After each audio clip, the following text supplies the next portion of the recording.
Salute জানাই সেই ব্যক্তিদের যারা নিজের মনের কাছে নিজেরা জয়ী হতে পেরেছেন। আজ আমরা জানব স্বামী বিবেকানন্দের ধ্যান ও ফোকাসের ওপর একটি গল্প। এই গল্পের মাধ্যমে স্বামীজি বলেছেন যে কিভাবে আমরা আমাদের ফোকাসের সাহায্যে যে কোনো কাজ খুব সহজে অ্যান্ড খুব তাড়াতাড়ি করতে পারি। চলো গল্পটি শোনা যাক স্টেপ বাই স্টেপ। ফোকাস কিভাবে বাড়াবে তা বলেছেন। কাম, ধ্যান ও 5 ইন্দ্রিয়ের একাকার। স্বামীজি কোথাও একটা যাত্রার সময় এক আশ্রমে আশ্রয় নিয়েছিলেন। এখানে স্বামীজির নজর এক যুবক বিদ্যার্থীর ওপর পড়ল। সেই যুবকটি অনেক সময় ধরে সংস্কৃতে কিছু পোস্টার বানানোর চেষ্টা করছিল, কিন্তু বারবার ভুল হওয়াতে তাকে বারবার প্রথম থেকে শুরু করতে হচ্ছিল। কিছু সময় পরে বিদ্যার্থী স্বামী বিবেকানন্দকে দেখল ও প্রণাম করল এবং নিজের সমস্যার কথা বলল যে, স্বামীজি, আমি 2 ঘন্টা ধরে এই শ্লোকগুলো এই পেজে কপি করার চেষ্টা করছি, কিন্তু প্রতিবার কোনো না কোনো ভুল হয়েই যাচ্ছে, যার কারণে আমাকে প্রতিবার প্রথম থেকে শুরু করতে হচ্ছে। স্বামীজি বলল, শুধুমাত্র ফোকাসের কমতির জন্য এমনটা হচ্ছে। একটি সাধারণ মানুষের তার 90% মানসিক ঊর্জা নষ্ট করে দেয়, এই জন্য সে বারবার ভুল করে, কিন্তু এখানে সাধিত মন ভুল করে না। Trained mind never makes a mistake.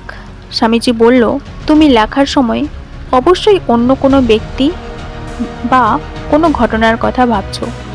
যুবকটি বিদ্যার্থীকে বলল, স্বামীজি, আজকে ছুটির দিন, সবাই বাইরে খেলার সময়, কিন্তু আমায় এই কাজটি পূরণ করতেই হবে। মনে হয় এই জন্য আমি সঠিকভাবে ফোকাস করতে পারছি না। যুবক বিদ্যার্থীটি বলল, যদি মন অন্য কোথাও যায় তবুও কিভাবে আমরা ফোকাস বাড়াতে পারবো? স্বামীজি বলল, প্র্যাকটিক্যাল উপায়। সবার প্রথমে গভীর শ্বাস নাও, গভীর শ্বাস ছাড়ো। মনকে খেলা ও কাজ এই দুটো জায়গা থেকেই সরিয়ে নিজের শ্বাসে ফোকাস করো, নিয়ে এসো। স্টেপ 2, সমস্ত ইন্দ্রিয়গুলিকে একটি কাজে দাও। যেমন তুমি এখন পোস্টার করছো, তো তুমি তোমার আঙ্গুলের মাঝে যে কলম আছে তাকে স্পর্শ করো, তার স্পর্শ অনুভব করো। চোখ দিয়ে শব্দগুলিকে তৈরি হতে দেখো। লেখার সময় কলম ও পেপারের ঘর্ষণে যে আওয়াজ উৎপন্ন হচ্ছে সেটিকে শোনার চেষ্টা করো, অথবা লেখার শব্দগুলির উচ্চারণ নিজের অন্তর মনে করো, নিজের অন্তর্মন দিয়ে শোনার চেষ্টা করো। নাক দিয়ে খাতা ও কালির গন্ধ শোকার চেষ্টা করো। স্টেপ 3, কাজের সাথে এক হয়ে যাও। তোমার ইন্দ্রিয়কে তোমার কাজের সাথে জুড়তে তোমার একাগ্রতা এতটা বেড়ে যাবে যে তুমি কাজের সাথে এক হয়ে যাবে। মানে তুমি কাজের সাথে এক হয়ে যাবে, তুমি বুঝতে পারবে না সময় কিভাবে কেটে গেল। স্টেপ 4, আবার ধ্যান লাগাও। মাঝে যদি ধ্যান ভেঙে যায় তাহলে চিন্তা করো না, আবার ধ্যান লাগানোর চেষ্টা করো। ওই বিদ্যার্থী এইরকম করলো আর দেখলো যে কাজটি এত সময় ধরে সে ভুল করছিল ওই কাজটি সে একবারে পূরণ করে নিল। স্বামীজি বলল, আমাদের একাগ্রতা বা ধ্যান আমাদের ইন্দ্রিয়গুলির মধ্যে বিভক্ত থাকে, এই জন্য একটি কাজে আমরা সব ইন্দ্রিয়কে কাজে লাগিয়ে দিলে মন ছোটাছুটি করা বন্ধ করে দেয়। এই সময় ধ্যান অনেক গভীর থেকে গভীরতর হয়ে যায়, আর সাধারণ মন বেশি সময় ধরে সেটিকে সারতে পারে না। কিন্তু এইভাবে বারবার অভ্যেস করলে মন ধ্যানকে সারতে শিখে যায়। এখান থেকে আমরা একটা জিনিস শিখতে পারি যে আমরা যখন যে কোনো কিছু আমাদের লাইফে ম্যানিফেস্ট করতে চাইছি কিংবা কোনো কিছু অ্যাট্রাক্ট করতে চাইছি, তখন যে আমাদের নেগেটিভিটি কিংবা আমাদের মন অন্য জায়গায় চলে যাচ্ছে বারবার, সেই মনকে যখন আমরা কন্ট্রোল করতে শিখব, কিংবা যখন আমাদের ইন্দ্রিয় যখন অন্য কিছু চাইছে কিংবা অন্য কিছু করতে ইচ্ছে করছে, তখন সেই যে আমাদের মনোযোগ কিংবা আমাদের একাগ্রতা প্রতিটা ইন্দ্রিয়তে কিছুটা কিছুটা করে বিভক্ত থাকে।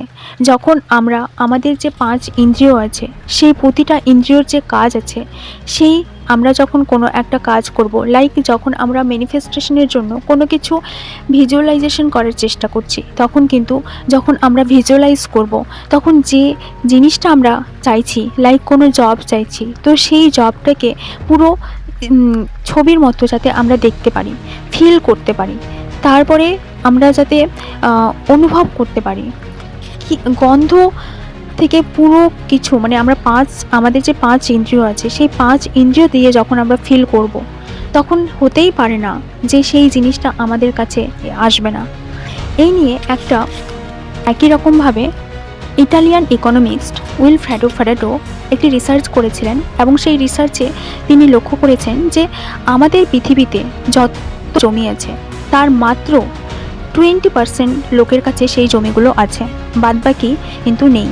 ঠিক একই রকমভাবে যখন কোনো কৃষক চাষ করে, লাইক মটরশুঁটি চাষ করছে, তো তার মধ্যে মাত্র 20% মটরশুঁটি কিন্তু সেই ভালো মটরশুঁটিগুলি থেকে আসছে, মাত্র 20%।